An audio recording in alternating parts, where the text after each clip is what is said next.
Good evening and thanks for joining us on our program today.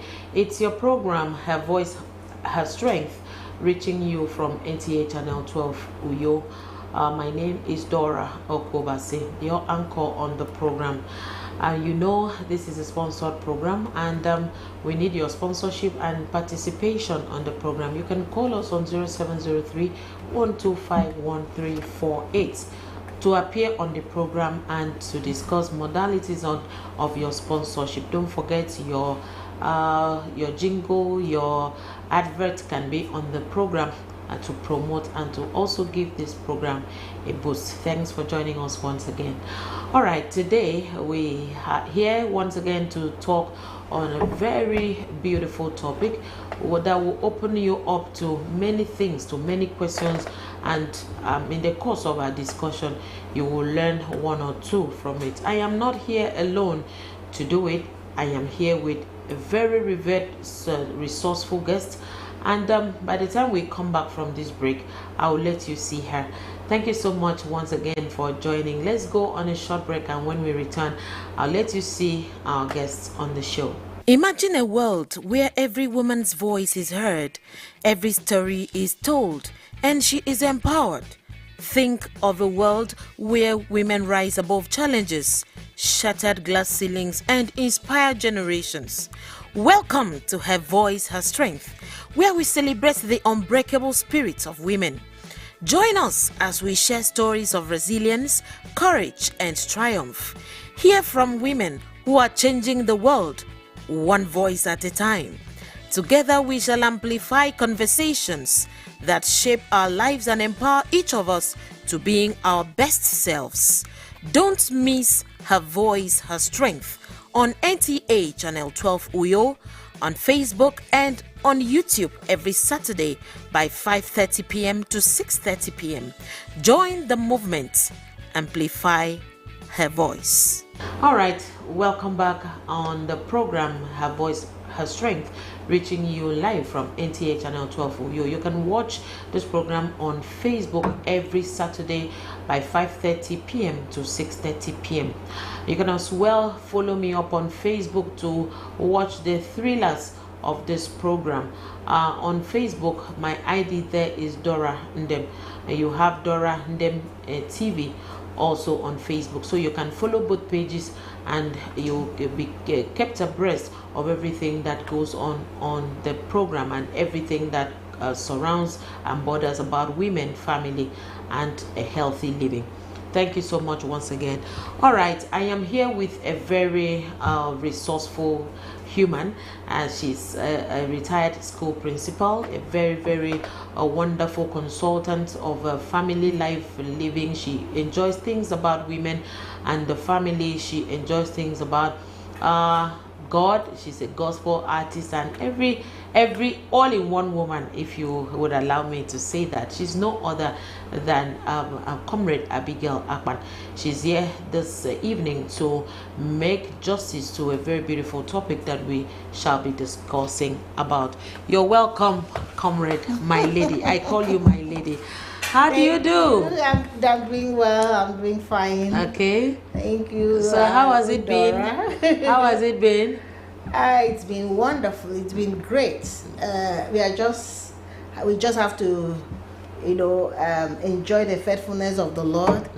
Because if you want to see the tempo of things around us, it may even weaken us. But when you look up to God, discover that you draw all your strength from Him. Yes, directly. All right. So that's exactly what you're doing in our days now. God will help us through. Amen. Thank you so much, Comrade Abigail Akpan. It's a pleasure to have you on the program. All right. Today we shall be talking on children as breadwinners in the family, the dangers of allowing your children to be breadwinners in your families. Now, you look at situations in a family where the mother, the father are there, and maybe because of their financial incapacitation, or they don't have the capacity, they don't have the abilities financially to drive the force of their home, to drive affairs in their home, and then they single out a child in the family, might be a boy, might be a girl, and then expose the child early enough to challenges of the world, or because the world is full of challenges, and then the child goes out very early and very tender, very early in life, to go fetch food for the family, to go fetch opportunities for the family. He or she becomes the sacrifice that the family must make to liberate the family's financial needs. How do you see this? And that's the reason you were sitting down here today to talk on it. Comrade Abigail Akpan, I had to bring you to the studio this evening because I know you have a passion for children, you have a passion for parents, you have a passion for family, you have a passion for marriages to work. And all these things, if bringing it on the table does not solve it, then where else are we going to solve our problem? And that's why you're here, to make justice to this topic. How do you see a situation where young people become breadwinners of the family? What does it mean? And how does it appear to you? How do you find it? You find it appealing? And why? If it's not appealing, why do you see it appalling in the other way around? Thank you so much. This is a topic that we need to, address now, because what we see in our society ought not to be like that. That was not how we were raised. When we grew up, we were always looking up to our parents for everything. You need books, you need clothes, you need medication. Your parents will provide. But as we see what we see in our society, where the father the mother will tell the girl, have you seen that other person? She's bringing food to their family. And then they start comparing her to maybe a wayward girl, or a girl that the family has misplaced priority, and then push her out to go and look for money. It ought not to be like that. Anytime a parent, relinquish their responsibility and decide to put in a child in the place of the breadwinner, it means they have failed in their duty as parents. They have actually failed.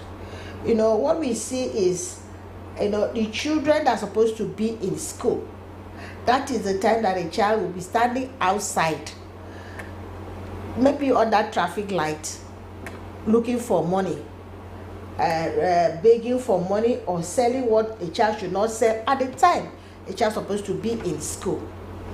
That's at a very tender age.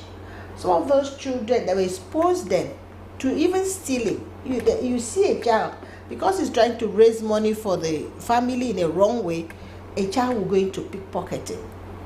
We have a whole lot of things happening because the parents are relinquishing their responsibility. They put it out to the child, and the child, will labor on that, doing the wrong thing and what they ought not to do.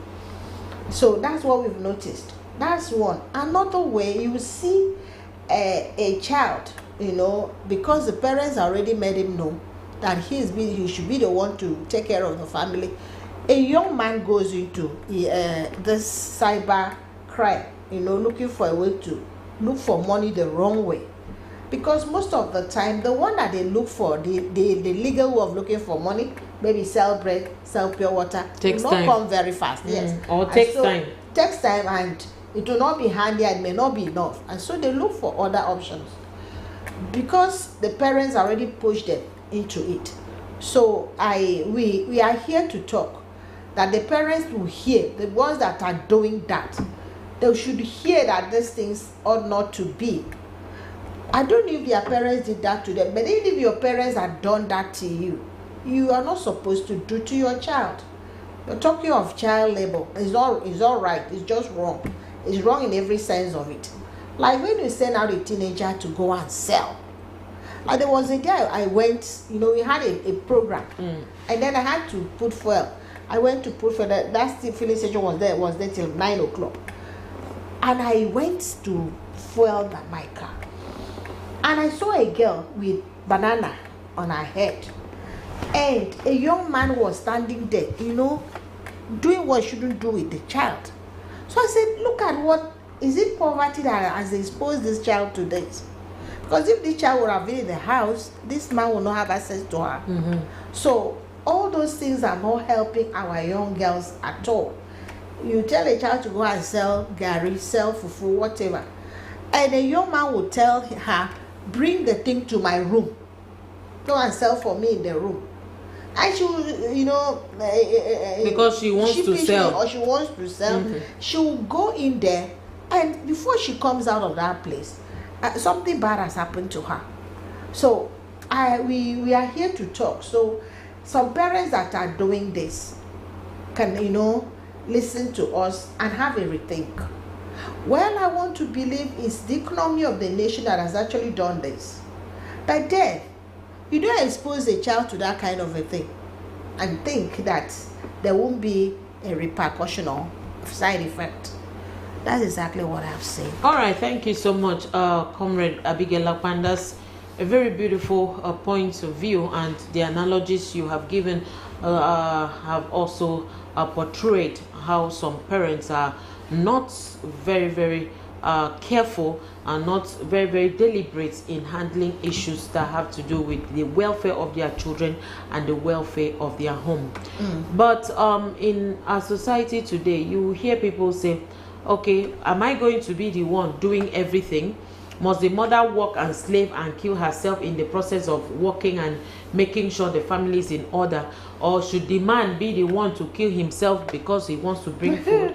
Yes, the children can be sent to sell things and then to hawk or to do one or two businesses. But have you also noticed that most of these children who do these things, not all of them, most of them, in the course of maybe hawking, in the course of maybe trying to do these side businesses to help the family's finances, they get hurt.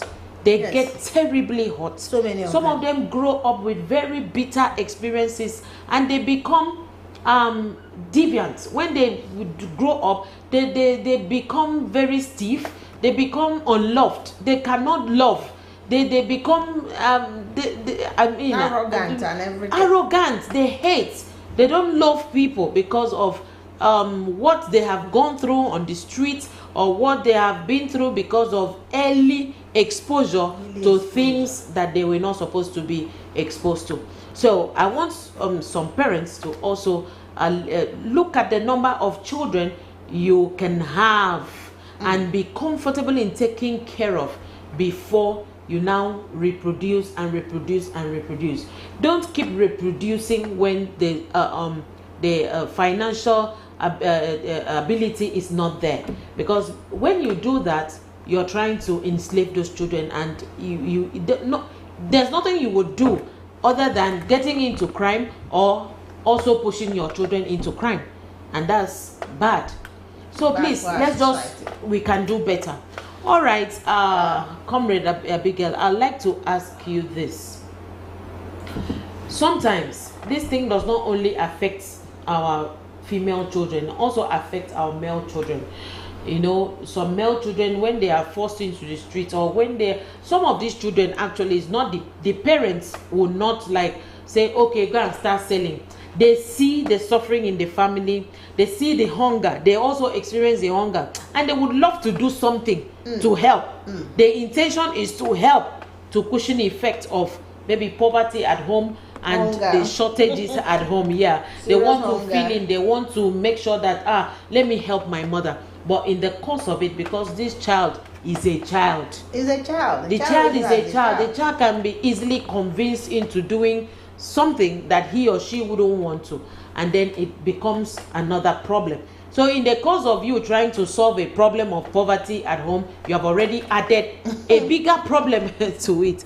So Abigail, when it comes to do with women or our girls getting involved, being a breadwinner at tender ages, what are the dangers for a baby girl, for a child, for a girl, for a princess who would have been in the father's house enjoying milk and honey and everything and noodles and all of that, but because of situations the girl is already winning bread for the family. The girl is already the one acting boss in the family. The parents are now taking orders from the child because she, as a breadwinner, she calls the shots. She'll be the one to call the shot. She'll be the one that will direct everything, and whatever she does, they will see as they won't have it. In fact, they won't be able to correct the child. That's it. When the Bible says that we have to train our child to raise them, the training is you raise them, you provide, you correct. That's what the Bible meant there when it said train up your child in the way it's supposed to go. And then if you, at the course of the training, time you're supposed to train the child, you expose the child to what you should have done, actually there's going to be danger. A child will take a wrong decision. A child will go into take a wrong decision and go the wrong way and involve in things that are not godly, things that are not good, advices and all the things. Yes, we've seen it so much. You know, there was a time I saw a woman. She was at Ghana, and then she came back, and that was at Calabar. This woman came back, and she rented a place. She had 2 big girls, and then through this girl, she was able to get other girls. What she does, the mother will sit down one place and collect money, and the maid will come and carry her children too with other children. And to her, she was making money. Those ones were feeding the house. But that was the wrong way. You know, at the end of the day, after, you know, by the cause of this, one girl was badly hurt and she died during this course. It is the same thing we are seeing in our society, because the children are going out to source for money, and we keep hearing horrible things that our children are killed through rituals and all those things. A child will be taken to the hotel, and you know, the next thing we hear horrible story that this one has happened, that one has happened, because they were actually going to look for money. Some of these children are actually being exposed by their parents. A child will bring very expensive things to you, wear expensive things, and you feel good. My child is happening. My child is rich. My child has been able to acquire this, and you tell people, but you don't tell anybody how that child got that thing. So what we are seeing now, we're actually talking to parents, we're talking to mothers, that they should refrain from pushing these children.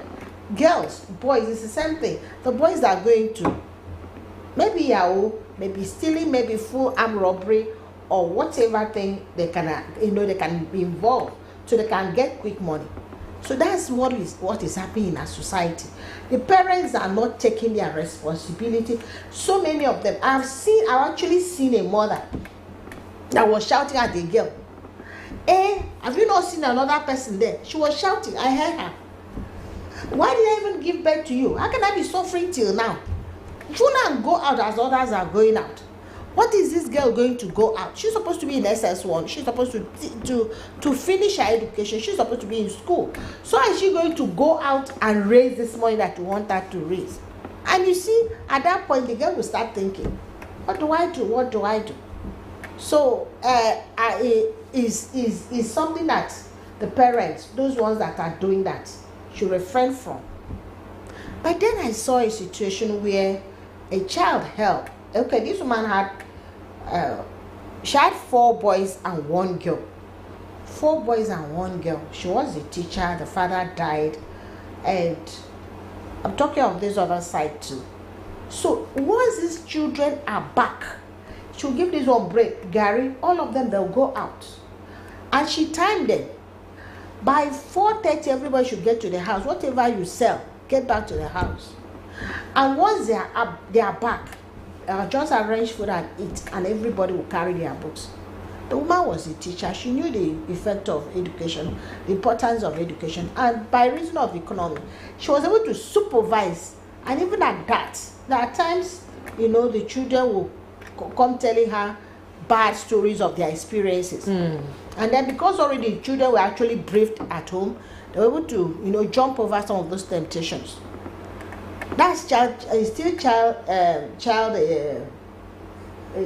A child is still providing. She was the children were helping Winning to provide bread, yeah. this for the family, but this one was the result of poverty and lack in the house. So the small money was not enough for the mother. Okay, you're trying So- to make a point here that parents whose children hawk on the streets can actually supervise Yes, those this children. one was the case that I saw. I don't know. I didn't see many of such. I only saw that one. She was able to do that, and I want to tell you, one is a medical doctor, the other one is a lawyer, the other one, the girl is a nurse, and the other one, all of them, they are doing well. One is an engineer. They're all doing well now because the mother was able to supervise and watch what they were doing. That one is a typical case because there was supervision and maybe with prayers and telling them the way of the Lord, drawing them through closer to God, they were able to achieve that. But on the whole, for a child to be the one to be the breadwinner, child labor is wrong. It's completely wrong. It's not good for our society. It ought not to be. Let's just believe that what we are saying, one or two persons have been doing that will listen to us and have everything. Go and, okay, like you said, we should have the number of children we are able to cater for. It's not just having 26, 8 children, 19. You're married 2 wives and having 18 children. And you don't have any reasonable thing to do. These children are there. This one will go out. He was trying to learn trade and could not and join some other thing. You just see them. Everything is just zigzag. Drinking, everything is just like Zigzag that at home. in the house. So, child labor is not the best, please.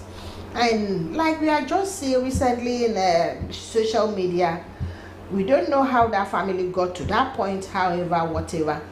But the outcome is not pleasing. Everybody is blaming the mother.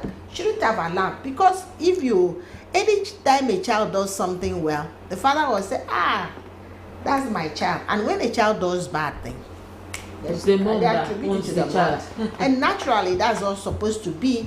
Because when I was young, the training was actually done by my mother. My father hardly beats you. When he looks at you, just arrange yourself. When he looks at you, whatever you do, arrange yourself and behave well. But all the beating was done and all the counseling was done by our mother that was always there with us. So if a child misbehaves, everybody will go back and say it was the mother. Now everybody say it was because of the love of money the mother pushed her into it. Whatever it was, we were not there with them. But right now the outcome is not pleasing. So child labor is not really the best. Child labor, most of the times it comes with, issues, problems, complications. So you're not going to sit down and say it's okay. But when that woman was able to supervise her own, though it was child labor, it was still child labor. But they will always come back. That was discipline. Wherever you are, whatever you sell, by 4:30 everybody should be in the house. You eat, and then by 5 they start their lessons. That was with strong supervision. You may not be able to do as that woman, but child labor is not encouraging. It's exposing these children to what they should not do. A child came to school by reason of peer group influence. They caught him with marijuana, they caught him with a draw, let me say so. And by the time we were able to ask questions as teachers, we were just asking them how we got to be. We discovered that they have a group. This group, they made themselves where they were saying they were trying to sell, they were selling at the junction or something. That's how they saw themselves, because most of them were not in the school. They saw themselves there in that joint, and that's how they collabo, as they said, and they started the business. So please, let's parents be watch out. We want this society to be okay. We actually want this society to be better than what we see, but we equally need the parents to work harder and don't expose those young ones to what will be too much for them. All right, thank you so much, Comrade Abigail so far for all the things you have said, and they are actually eye-opening. And at this point, let's take a short break, and when we return, this discussion continues. Please don't go away. Imagine a world where every woman's voice is heard, every story is told, and she is empowered. Think of a world where women rise above challenges, shattered glass ceilings, and inspire generations. Welcome to Her Voice, Her Strength, where we celebrate the unbreakable spirits of women. Join us as we share stories of resilience, courage, and triumph. Hear from women who are changing the world, one voice at a time. Together we shall amplify conversations that shape our lives and empower each of us to being our best selves. Don't miss Her Voice, Her Strength on NTA Channel 12 Uyo, on Facebook and on YouTube every Saturday by 5:30 p.m. to 6:30 p.m. Join the movement. Amplify her voice. People that are hungry and equally lazy. Hungry and lazy. They don't want to use their hands to do things. And so they just have a beautiful girl. And to their mind, this girl should start producing money for them. And they just pick the child and they sacrifice the child's future and destiny like that. It's not only poor people. So who is to blame? In fact, we start from the society, the government. We start from there. Because if the government would do everything they should do at the proper time and everything that they should do in the society, things will normalize. I'm talking because if the society is okay, people are having their work, things are moving smoothly, it will help. And then the churches used to be a time that if you do something wrong, the church will call you to order. If your child does something wrong, the church will call the parents to order. And at that point, if somebody wants to expose a child to wrong, and maybe if somebody hears, my pastor hears, I'll be in trouble. And then that was able to curtail some of those things. Again, the parents too, they really have, especially the mothers. I think when I talk about child rearing, I always know it should be the mother that will take the larger chunk of the attention you should give to the child, because she's always with the child. She knows everything about this child. She knows the development strides of the child, and it is a responsibility to see how the child grows. The father will not always be there, except in a situation where the mother is late or something.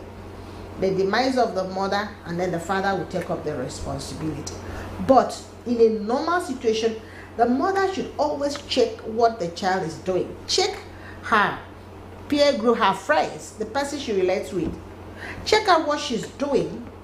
Once in a while, sit your child down and talk to her. And then let the child know, if you have the fear of God, lead this child in the way of the Lord. Let the child too know this is bad, this is wrong, this is good from you. In that way, it's going to help. And again, this laziness of you saying, my child has just grown, I can sacrifice, I can tell her to do it, is wrong. So who is to blame? The mothers. The father, the mothers. And again, in those days, by reason of how complicated the society is now, in those days, if I do something wrong, somebody will tell me, will correct me on the road immediately. Tell me what you're doing is wrong.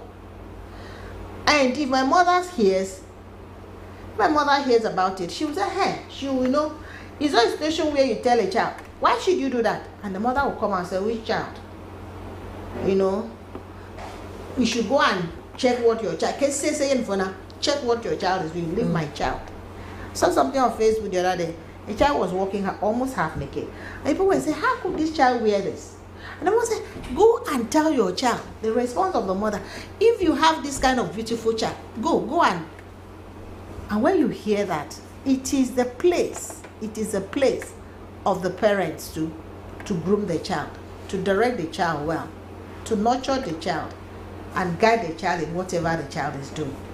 That way, we're going to have a sweeter and harmonize society more than what we see now. We don't have to say, okay, because people are not hearing us or things are happening like this, we should keep quiet. No, we still have to talk. Let's just talk. We know that out of whatever number will hear us, somebody will go back and say, maybe I didn't do it wrong, and start thinking of a way of correcting it. Okay, thank you so much, Comrade Abigail Akpan, and that's so insightful.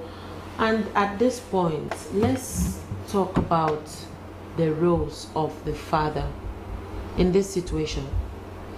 Sometimes they say some fathers are absent in their children's lives and in their homes, and then that gives rise to, or that gives birth to a situation where a child now becomes the breadwinner, and maybe the father has even left the mother for another woman, and then the mother now is slaving. Then out of pity, the child takes it upon herself, okay, let me follow this uncle and stay with her, and the child starts donating sex to an older person to earn money to take care of her mother.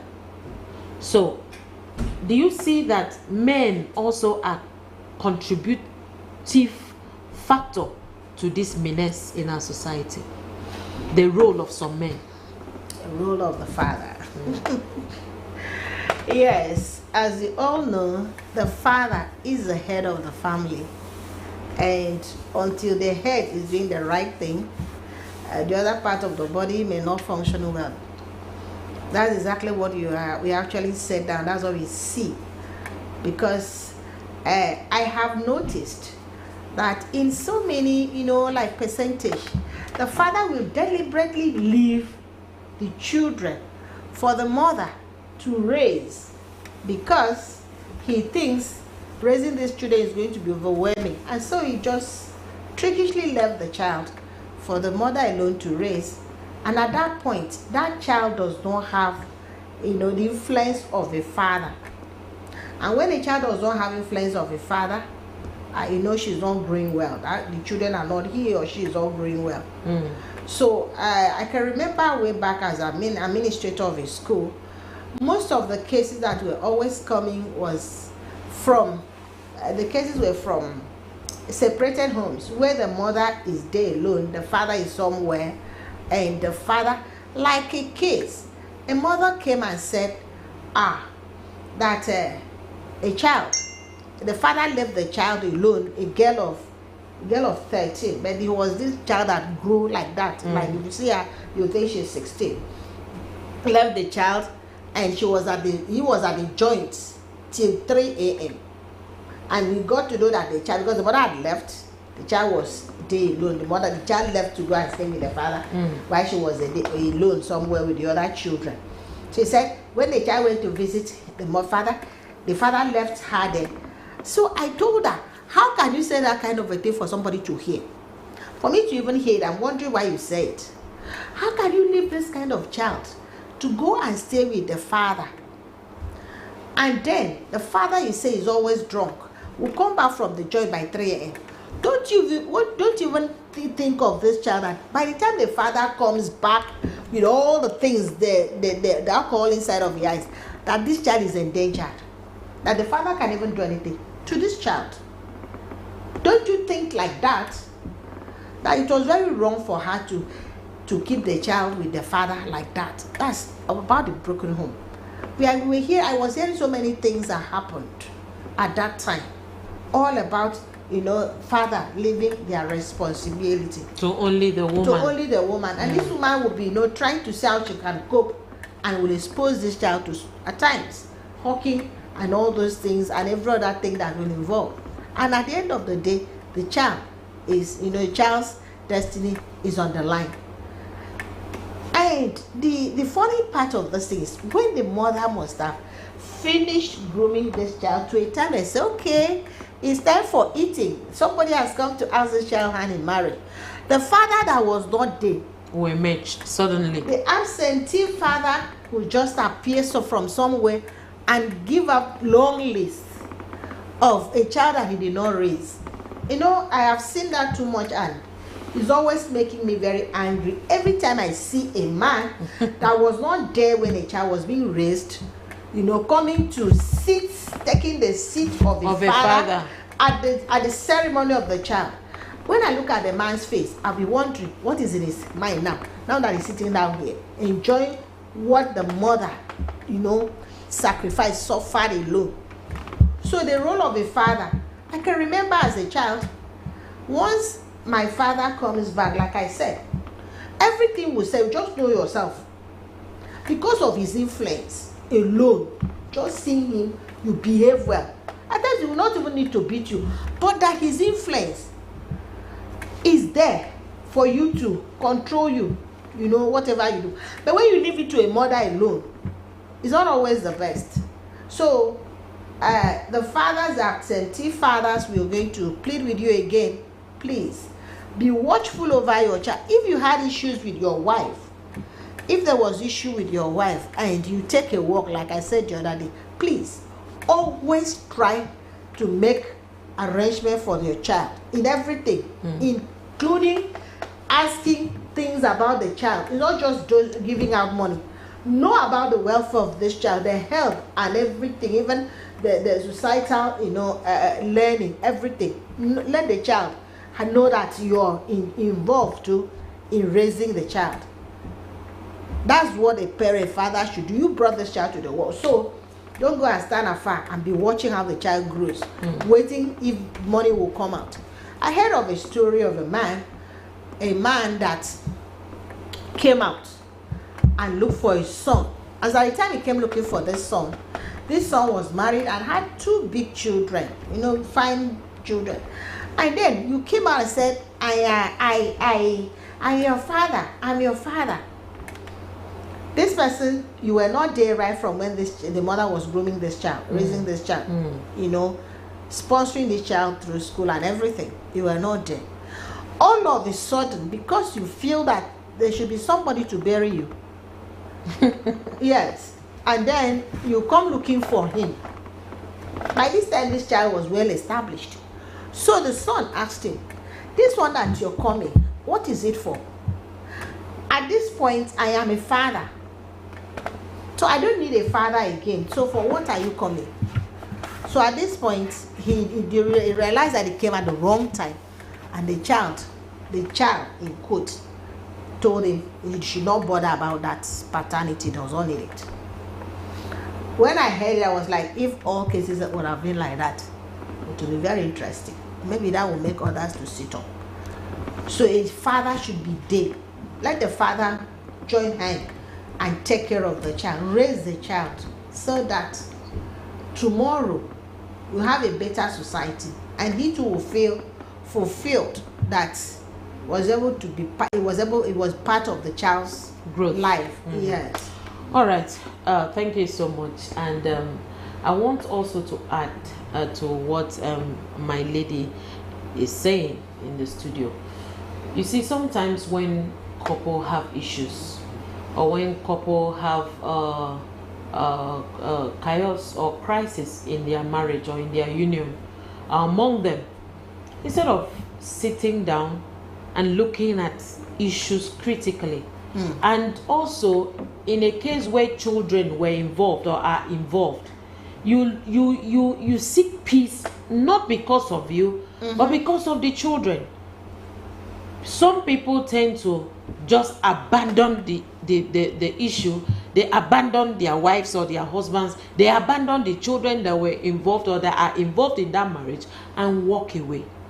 And the whole stress and the whole load and the whole stigma is on the children. Yes, always. It's on that child. And the children grow up being bitter.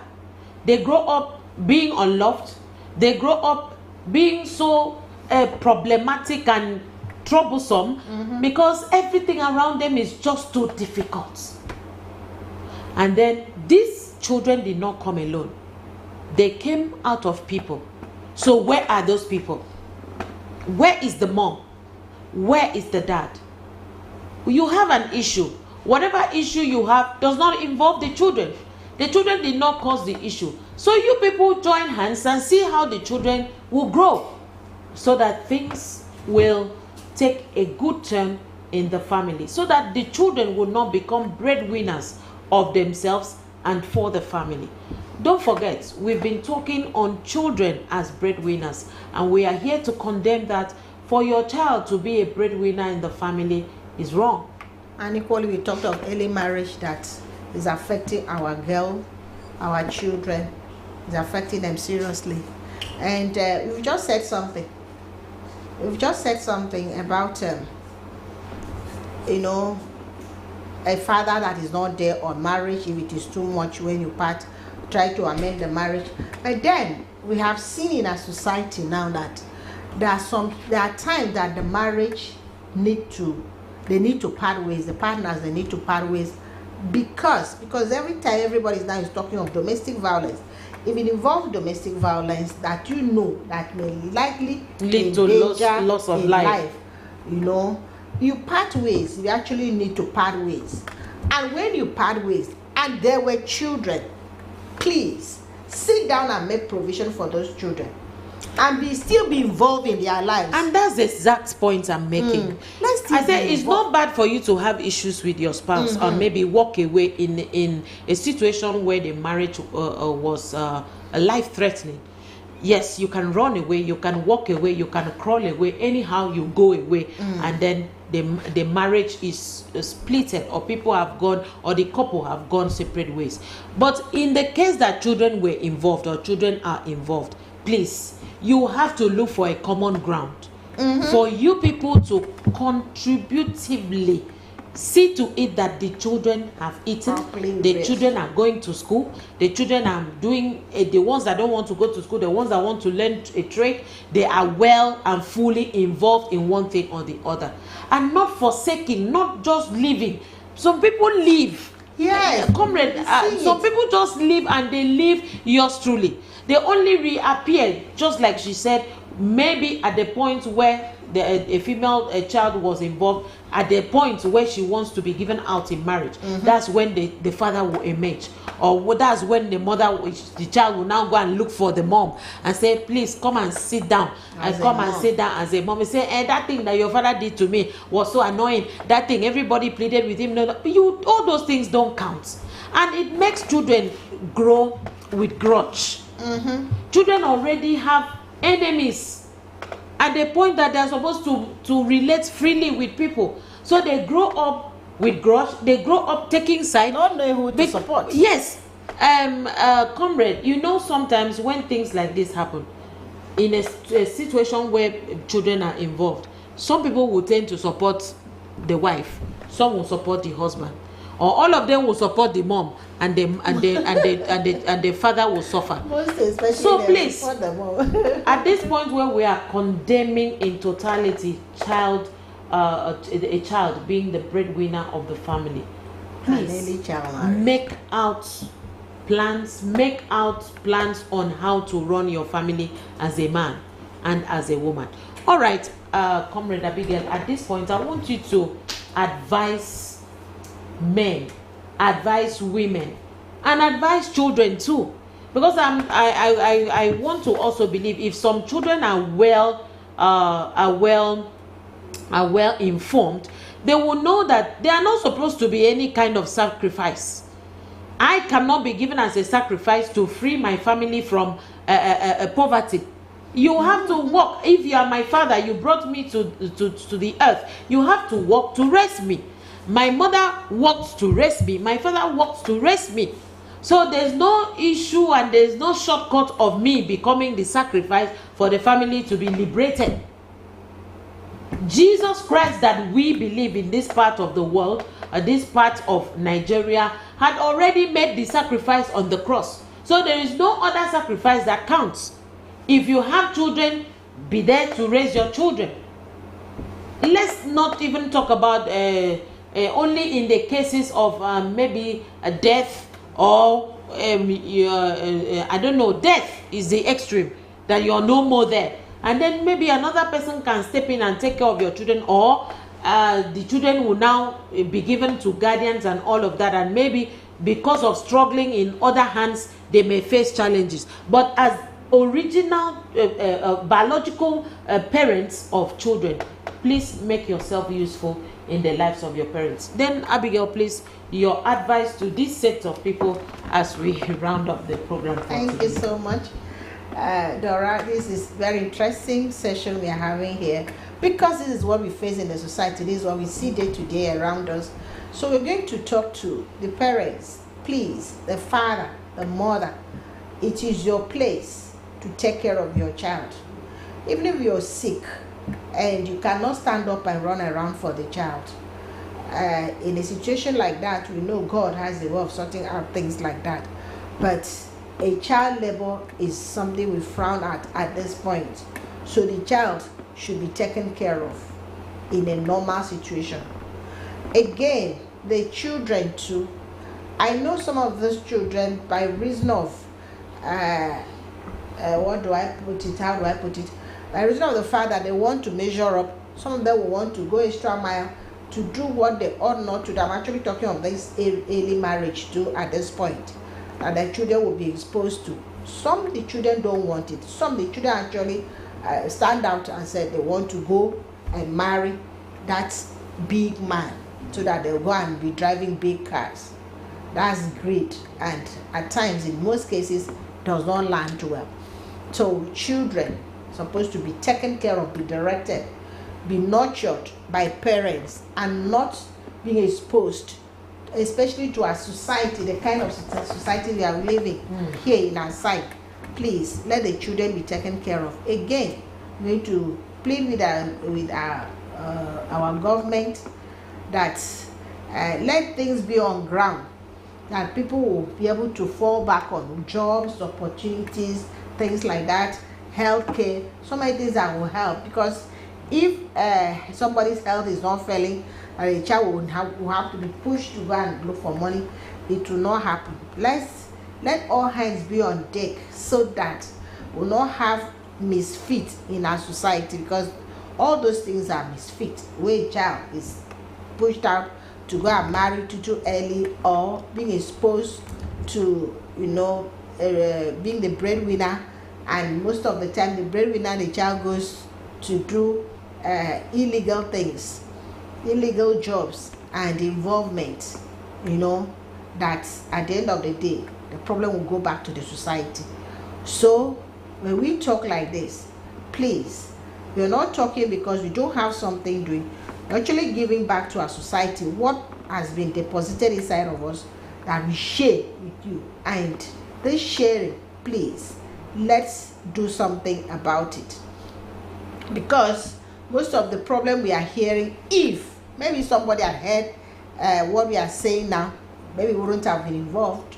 Or if a child had heard what we are talking, he wouldn't be involved.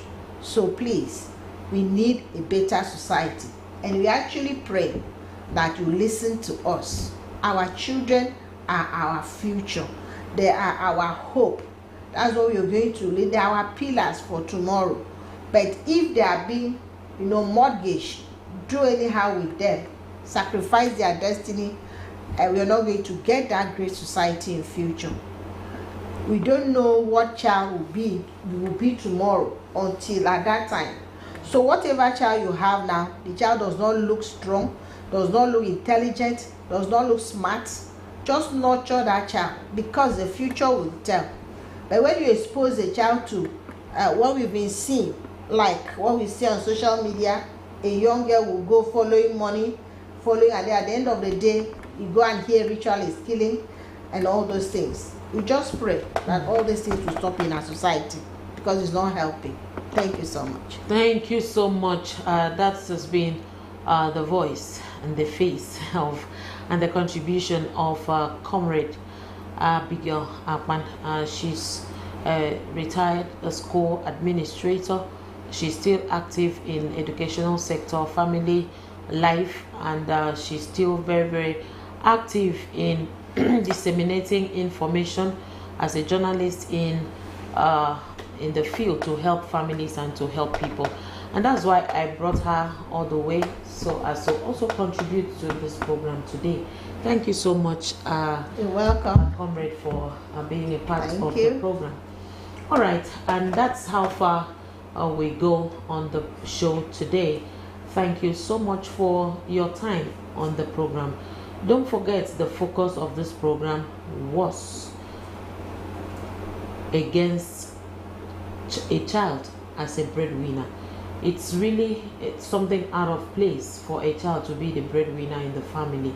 Your child should not be the breadwinner. You as a father, you as a mother should be the breadwinner of your family. You have to collaborate with your spouse and ensure that things are on the table for the children, Yes. and not the children being the breadwinner in the family while you sleep, or while you lazy, or while you walk away from your responsibility. Please, let's make our society a very beautiful place. Let's make it a healthy place. Make your family your priority as a man, as a woman, as children, and everything would actually be beautiful. You know, a successful society starts from home. Yes. When the home is in disarray, the society will also suffer the effects, the ripple effect of what the home has dished out. Thank you so much for your time today. I remain your anchor, Dora Okobasi. Don't forget to like our Facebook page, follow our Facebook page, Dora and them on Facebook, and watch the program on NTA page on Facebook every Saturday by 5:30 p.m. to 6:30 p.m. Thank you. As I leave the stage now, and we look forward to having you next episode. Thank you.